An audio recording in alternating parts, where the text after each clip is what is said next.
किशोरी पेडणेकरांनी या ठिकाणी तुमच्या दालनामध्ये आला आणि त्यांनी इथल्या अधिकाऱ्यांना धारेवर धरल्याचं पाहायला मिळालं। आज दिनांक 3 जुलै शुक्रवार बरोबर 3:45च्या दरम्यान ज्यावेळी मी सकाळपासून मुंबईच्या रोडवरती सगळे मेनहोल्स असतील, सगळ्या जाळ्या बसल्या आहेत की नाही, मग ते बॉम्बे पोर्ट ट्रस्टचा रोड आहे, त्यानंतर भायखळा आहे, त्यानंतर घाटकोपर आहे, या सगळ्या ठिकाणी मी पावसामध्ये भिजून संपूर्ण पाहणी दौरा करत होती आणि म्हणून मी आज दालनामध्ये नव्हती। त्याच दिवशी 3 जुलै 3:45 वाजता विरोधी पक्षनेता किशोरी पेडणेकर यांनी माझ्या परमिशन शिवाय माझ्या दालनात आल्यात। माझ्या बाहेरचा जो माझा MS डिपार्टमेंट आहे, जो महापौरांचा स्वतंत्र MS डिपार्टमेंट असतो, ज्या डिपार्टमेंटमध्ये महापौरांसाठी आलेल्या मुंबईची कागदपत्र असतील, महत्त्वाची काही विषय असतील, त्याचे सगळे लेटर्स त्या ठिकाणी तयार होतात। बऱ्याच महत्त्वाच्या मीटिंग्स असतात, त्याचे मिनिट्स तयार होतात। असं हे महापौरांचं असं स्वतंत्र MS डिपार्टमेंट, त्या ठिकाणी आमचे PS काम करत असतात, इतर कर्मचारी वर्ग काम करत असतात। हे सर्व काम मी आज या दालनामध्ये मी आज हेड ऑफिसला नसताना बरोबर 3:45 वाजता विरोधी पक्षनेत्या किशोरी पेडणेकर यांनी माझ्या दालनात आले। आता माझं दालन, मी जिथे बसले इथून ते बाहेरच्या दरवाजापर्यंत हे संपूर्ण माझंच दालन आहे आणि या दालनामध्ये आल्यानंतर त्यांनी त्यांच्याबरोबर जवळपास 5-6 लोकांना बरोबर घेऊन आल्यात आणि हातामध्ये एकाला त्यांनी मोबाईल दिला होता आणि मोबाईलने त्यांनी माझ्या पूर्ण MS दालन जे आहे त्या सगळ्याचं चित्रीकरण करणं त्यांनी सुरुवात केलं। आपण त्याच्यामध्ये आपण मराठीत बोलतो रेखी करणं किंवा ट्रेस पासिंग करणं, अशा पद्धतीचा एक ऑफेन्स आपण म्हणायला हरकत नाही। या पद्धतीने येऊन त्यांनी माझे जे PS आहेत, पर्सनल सेक्रेटरी, ज्या माझ्या 2 आकांक्षा आहेत, नेहा मॅडम आणि इतर शिंदे, त्यांना दादागिरी करून माझ्या पत्रांचं काय झालं अशा पद्धतीने त्यांनी त्या ठिकाणी विचार केला, सगळीकडे चित्रीकरण करणं स्टार्ट केलं। माझी कागदपत्र माझ्या परमिशन शिवाय त्यांनी दमदाटी करून माझ्या जे बाहेर माझे जे कर्मचारी आहेत त्यांच्याकडनं कागदपत्र चाळायला त्यांनी सुरुवात केली। हे संपूर्ण आपल्या सभाशास्त्राच्या विरोधात आहे। आत्तापर्यंतच्या मुंबई महानगरपालिकेच्या इतिहासामध्ये अशा पद्धतीचं बिहेवियर, आपण त्याला मिसकंडक्ट बोलतो, 1888च्या कायद्यामध्ये याला मिसकंडक्ट बोलतो। अशा पद्धतीने तुम्ही त्या महापौरांची परमिशन न घेता अतिशय संवेदनशील असं हे मुंबई महानगरपालिकेचं दालन आहे। पूर्ण मुंबईकरांचे कागदपत्र, सगळ्या गोष्टी, महत्त्वाच्या मीटिंग्स, असे सर्व महत्त्वाचे किंवा सभागृहात चालणारे सगळे विषय या महापौराच्या दालनात सुरू असतात आणि अशा संवेदनशील असलेल्या महापौराच्या दालनामध्ये त्या आल्या, त्याबद्दल वाद नाही। त्यांनी जर त्यांच्या पत्राची विचारपूस केली त्याबद्दल वाद नाही, पण त्या ठिकाणी त्यांनी दमदाटी केली। त्या ठिकाणी त्यांचा मोबाईल ऑन करून सगळं ट्रेस पासिंग करत होत्या, रेखी करत होत्या, काय महत्त्वाचं शोधत होत्या, त्या सगळ्या गोष्टी चाळत होत्या, दमदाटी करून पेपर्स त्या ठिकाणी चाळणी करणं त्यांचं चालू होतं। अशा पद्धतीची वागणूक विरोधी पक्षनेत्याला शोभत नाही। एवढं करून त्या थांबल्या नाही, त्या स्वतःच्या दालनामध्ये गेल्या। MS मनोज कांबळे त्यांना बोलावून घेतलं।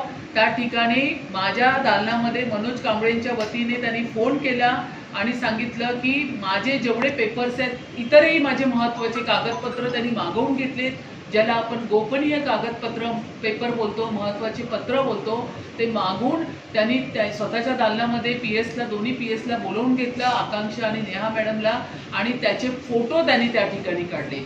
हा एवढा मोठा ऑफेन्स आहे।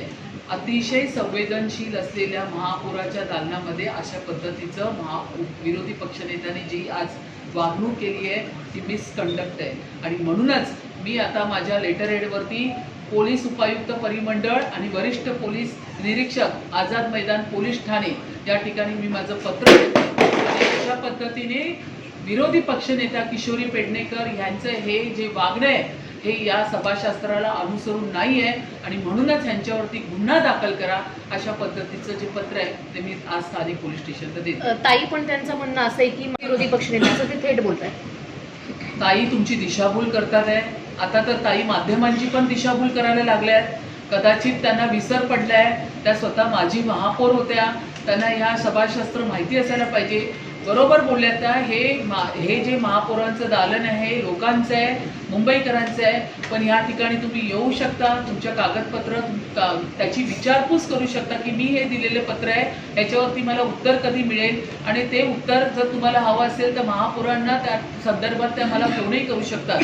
पण ज्या पद्धतीने त्यांनी या दालनामध्ये एंट्री केली, दालन मी पुन्हा सांगते, मी इथे बसली आहे, ते बाहेरपर्यंत जो मेन माझा एंट्री आहे हे संपूर्ण महापौरांचंच दालन आहे. माझीच संपूर्ण MS डिपार्टमेंट हे महापौरांचे आहेत आणि हे माझ्या महत्त्वाच्या कागदपत्रांची पत्र त्या ठिकाणी तयार करण्याचं काम करतात. या ठिकाणी मुंबईकरांचे पण अतिशय महत्त्वाचे गोपनीय पत्र सुद्धा इथे येतात, त्याचे पण या ठिकाणी उत्तरं या माझ्या दालनामध्ये बाहेर तयार होत असतात.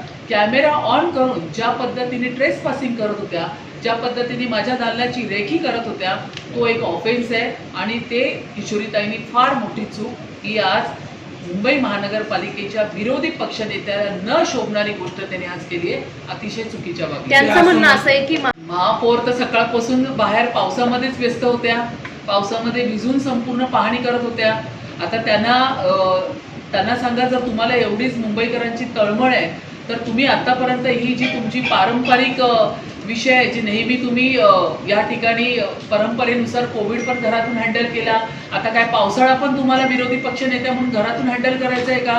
तुम्हाला मुंबईकरांची सेवा करायची असेल, मुंबईकरांना तुम्हाला भेटायचे असेल, मुंबईकरांच्या समस्याचं निराकरण करायचं असेल तर तुम्हाला मुंबईच्या रस्त्यावरती नको का उतरायला? अशा पद्धतीने जर तुम्ही इथेच या महापौराच्या AC केबिनमध्ये बसून जर मुंबईकरांचे प्रश्न सॉल्व्ह करणार असणार तर हे तर मला तर त्यांचं वागणं हे पारंपरिक त्यांचं रूढीप्रमाणे जे त्यांचे नेते करतात तेच ह्या करतात आहे. आणि दुसरं पुन्हा एकदा सांगते, महापौरांच्या दालनामध्ये त्यांच्या पत्राचं काय झालं हे विचारायला त्या नक्कीच येऊ शकतात. पण ह्या पद्धतीने दमदाटी करून, मोबाईल ऑन करून रेखी करणं, ट्रेस पासिंग करणं, ही जी त्यांनी पद्धत आज केली ही मुंबई महानगरपालिकेच्या विरोधी पक्षनेत्याला न शोभणारी आहे. आतापर्यंतच्या पूर्ण इतिहासामध्ये अशा पद्धतीने कुठल्याच विरोधी पक्षात नेत्याने काम केले नाही जे आज किशोरी पेडणेकर यांनी करून दाखवलं. 30 मार्चला यशोधर फणसेंनी पत्र दिलं होतं, त्याच्यानंतर अनेक पत्रव्यवहार झाले, पण पावसाळ्यापूर्वी कुठलेही सभागृह बोलवण्यात आलं नाही. स्थायी समिती सदस्यांच्या पत्राला मान दिला जात नाही, नगरसेवकांच्या पत्राला मान दिला जात नाही, तर सर्वसामान्यांचे प्रश्न काय सोडवतील या महापौराचा? हे तुमच्यावर जो तो आरोप केला त्यांनी. खोटं बोलायचं पण रेटून बोलायचं ही आता सवय ही उभाटा आणि त्यांच्या नेत्यांसहित, त्यांच्या कार्यकर्त्यांसहित सर्वांनी सुरू केलेली आहे.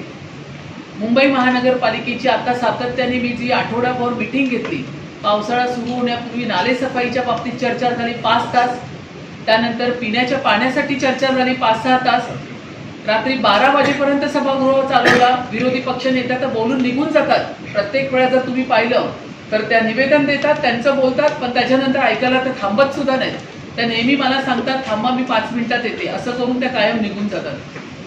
त्यांच्यासाठी सांगा, विरोधी पक्षनेत्यांना सांगा किंवा यशोधर फणसेंना सांगा, ह्या सगळ्या मिटिंग, ह्या सगळ्या सभा मी सभागृहामध्ये आत्ता ज्या जून महिन्यामध्ये झाल्या त्या सगळ्या सभागृहामध्ये ह्या सगळ्या गोष्टींची रात्री 12-12 वाजेपर्यंत चर्चा घडवली. AMC बांगर, त्या ठिकाणी commissioner, additional commissioner Vipin Sharma जे असेल, ज्यांच्याकडे आरोग्य खातं होतं, शिक्षण ज्यांच्याकडे होतं, अतिरिक्त आयुक्त ढाकणे साहेब होते, त्या सगळ्यांना बसवून आणि आत्ता ज्या नवनियुक्त झालेल्या आपल्या लवंगारे मॅडम असतील त्यांना सुद्धा बसवून रात्री 12 पर्यंत सगळ्या विषयांवरती मी हा सभागृह चालवलेला आहे.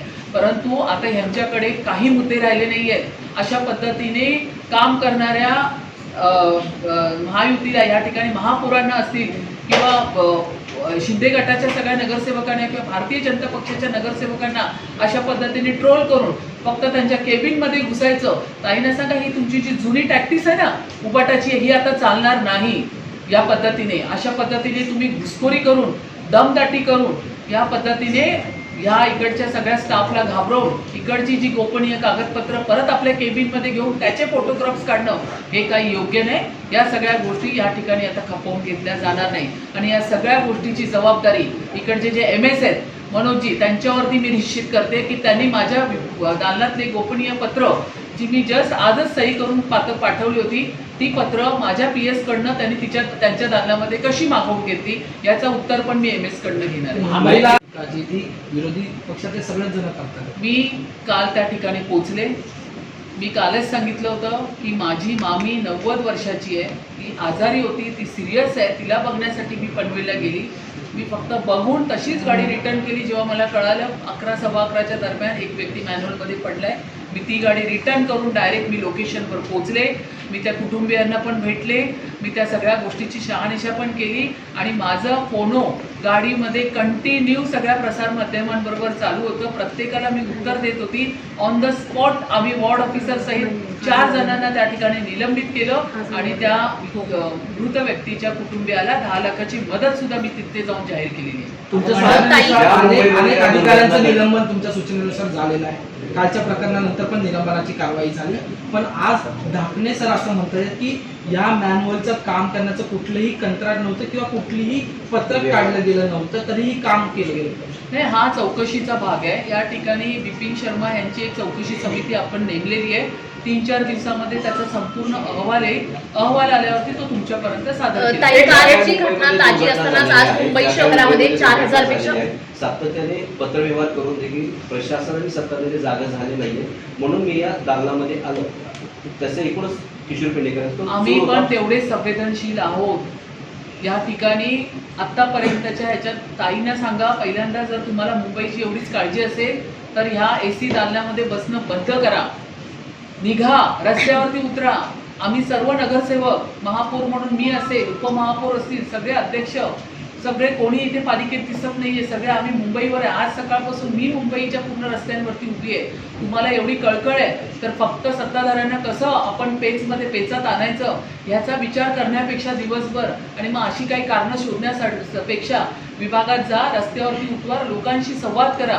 ज्या ज्या ठिकाणी तुम्हाला वाटतंय पाणी साचलेलं आहे, फोन करा मला, मी तिथे यंत्रणा पाठवते. पण अशा पद्धतीने चोर पावलाने महापौरांच्या दालनामध्ये येऊन अशा पद्धतीने पत्र, त्याचे फोटो काढणं, दमदाटी करणं आणि ट्रेस पासिंग करणं, ह्या सगळ्या गोष्टी आता धंदे बंद ताई, एक करा. महत्त्वाचा प्रश्न आहे. काल महापालिका आयुक्तांनी ज्या पद्धतीने सांगितलं की मुंबईमध्ये एकही मॅन्युअल उघडं राहणार नाही, यासाठी आम्ही सगळी यंत्रणा लावतो. आज साम टीव्हीने फॅक्ट चेकिंग केलंय. बांद्र्यात अंधेरी भागामध्ये अनेक मॅन्युअल अजूनही उघडे असल्याचं समोर येतंय. अधिकारी म्हणजे वरून आदेश दिल्यानंतर खालचे अधिकारी ऐकत नाहीत का? अधिकाऱ्यांवर तुमचा कंट्रोल नाहीये का? ताई, यालाच लागून असा प्रश्न आहे की मुंबई महानगरपालिकेकडून अधिकृत माहिती आली की 4000 पेक्षा जास्त मॅन्युअल हे उघडे आहेत, त्यांच्यावर झाकणच टाकलेलं नाही आणि पुढारी न्यूजच्या माध्यमातून प्रतीक्षा नगर असेल किंवा दादर असेल इथे अर्धवट मॅन्युअलवर झाकणं पाहायला मिळाली, मात्र कुठे बॅरिकेड्स किंवा पालिकेकडून सुरक्षा दिली नव्हती. आणि तुम्ही घाटकोपरची पाहणी केली, मात्र प्रतीक्षा नगर असेल, वडाळा असेल, दादर असेल, अशा ठिकाणी हे मॅन्युअल उघडे होते. नाही, लक्षात घ्या, या सगळ्या गोष्टीची आपण पाहणी किंवा ह्याचा रिव्ह्यू सगळा घेतोय. प्रत्येक वॉर्ड ऑफिसरला, प्रत्येक DMCना बोलवून वॉर्डमध्ये, प्रत्येक वॉर्डमध्ये काही ठिकाणी 600 मॅन्युअल्स आहे, काही ठिकाणी 700 आहेत. असे प्रत्येक वॉर्डचे आपण सगळं ऑडिट करतोय. कुठली झाकणं उघडी आहेत, कुठली लावायला पाहिजेत, या सगळ्या गोष्टी या ठिकाणी त्याचं रिव्ह्यू मिटिंग घेणं चालू आहे. सगळी माहिती घेणं चालू आहे. घाटकोपर हा सुद्धा मुंबईतलाच एक पार्ट आहे. मी महापौर पूर्ण मुंबईची आहे, त्याचबरोबर मी घाटकोपरची सुद्धा आहे. आणि शिवाय घाटकोपर हा माझा 132 वॉर्ड असल्यामुळे मी महापौर झाल्यापासून सातत्याने मुंबईवर फिरते. तर कुठेतरी, कारण 132 वॉर्ड हा लो लाईन असल्यामुळे त्या ठिकाणी सोमया नाला भरला किंवा समुद्राला भरती आली तर त्याचं सगळं पाणी रिव्हर्स होऊन वॉर्ड 132च्या प्रत्येक ठिकाणी साचलं जातं. त्यामुळे तिकडच्याही लोकांची मागणी होती की एकदा ह्या ठिकाणच्या नगरसेविकेने पण येऊन पाहिलं पाहिजे. पण या ठिकाणी मी 132 वॉर्डमध्ये जाण्यापूर्वी मी इथेच वॉर्डच्या सगळ्या ठिकाणी पाहणी दौरा करत होती.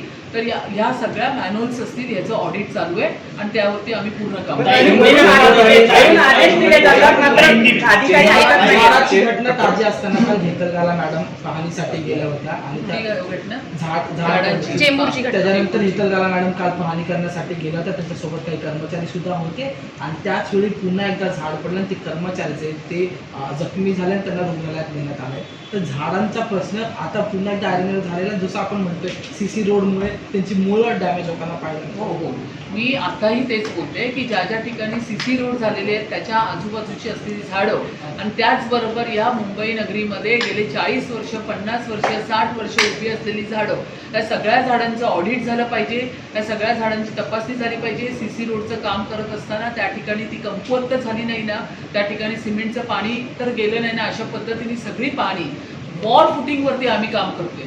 सगळ्या त्या ठिकाणी वॉर्ड ऑफिसर असतील, सब इंजिनियर, एई, एक्झिक्युटिव्ह सगळ्यांना आम्ही या पद्धतीने कामाला लावलेले आणि आता त्यांना करणं भागच आहे. कारण कालचा जो विषय झालेला आहे साकी नाक्याचा मॅन्युअलचा, आपण वॉर्ड ऑफिसरला पण निलंबित केलेलं आहे, त्याबरोबर एईला पण केले, सब इंजिनियरला पण केले आणि कनिष्ठ अभियंत्याला पण केले आहे. इथे या सगळ्यांना हा मेसेज पूर्ण वॉर्डला पोहोचलेला आहे, ॲडमिनिस्ट्रेशनला, की तुम्ही काम नाही केलं तर त्याचं तुम्हाला उत्तर काय मिळेल, हा एक मेसेज हा संपूर्णपणे पोहोचलेला आहे. त्यामुळे संपूर्ण लक्ष देऊन, डोळ्यात तेल घालून पूर्ण ॲडमिनिस्ट्रेशन आता काम करतं.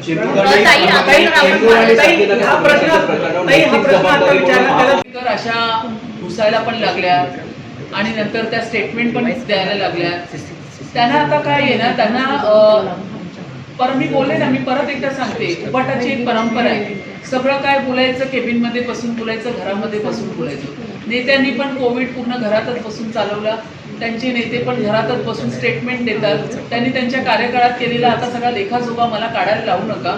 तो काढायला गेली तर ही प्रेस नोट रात्री 12पर्यंत चालेल, तर त्याच्यामध्ये मी जात नाहीये. पण स्वतःच्या आधी पायाखाली काय जळतंय याचा विचार आधी किशोरीताईंना करायला सांगा आणि नंतर दुसऱ्यांवरती बोट टाकवायला सांगा.